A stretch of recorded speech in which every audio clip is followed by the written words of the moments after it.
Hai, bertemu lagi kita pada hari ini dalam mata pelajaran matematik. Topik hari ini ialah banding pecahan bersama Cikgu Aisyah.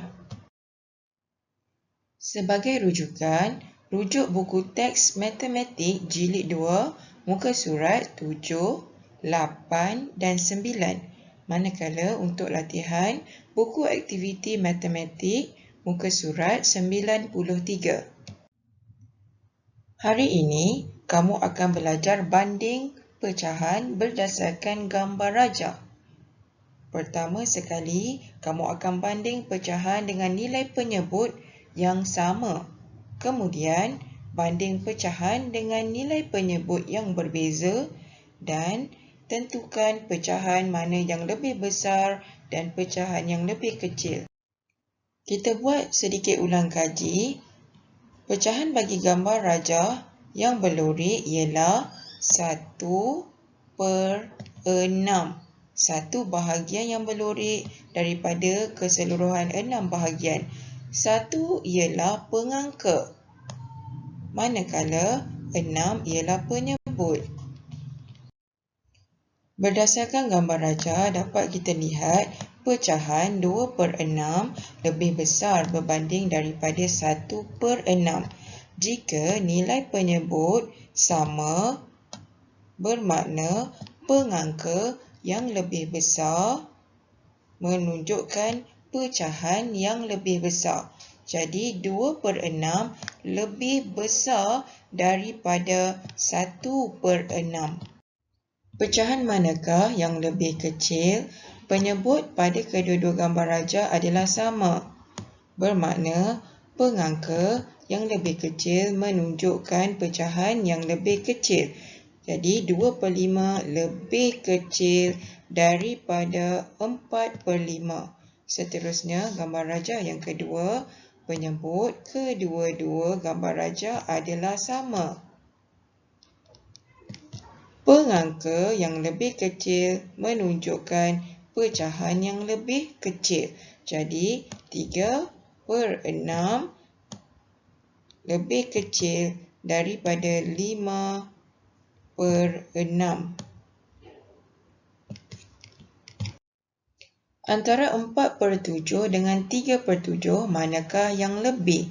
Berdasarkan gambar rajah, dapat kita lihat 4/7 lebih besar berbanding 3/7. Jika kita bandingkan kedua-dua pecahan, penyebutnya adalah sama. Jadi, pengangka yang lebih besar menunjukkan pecahan yang lebih besar.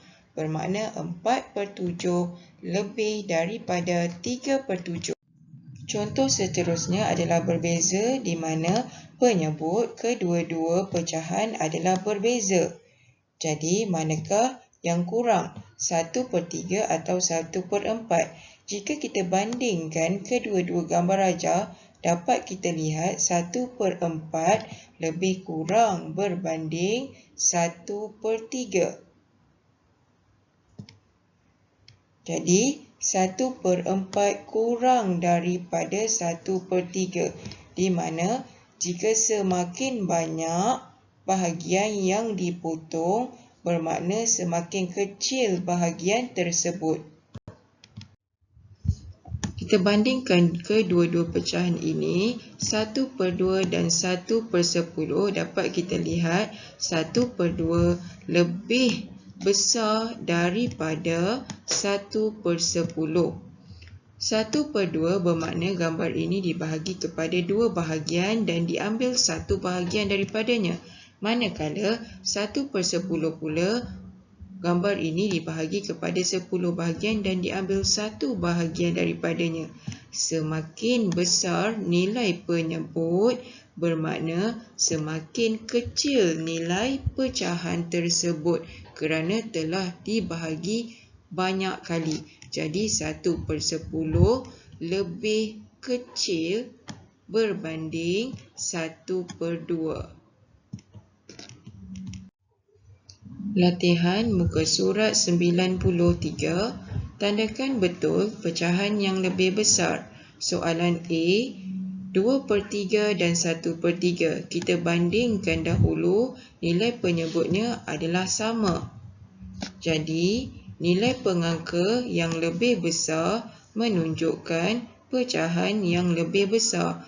2/3 lebih besar daripada 1/3. Jadi, tandakan betul pada gambar rajah 2/3. Tulis lebih besar daripada atau lebih kecil daripada. Terdapat dua gambar rajah di sini, 4/5 dan juga 2/5. Jika dibandingkan kedua-dua gambar rajah ini, dapat kita lihat 4/5 ini lebih besar daripada 2/5. Jika kita bandingkan pula dari segi nilai pecahan, kedua-dua pecahan ini mempunyai nilai penyebut yang sama. Jika mempunyai nilai penyebut yang sama, nombor pengangka yang lebih besar menunjukkan pecahan yang lebih besar. Jadi 4/5 lebih besar daripada 2/5. Itu sahaja untuk hari ini.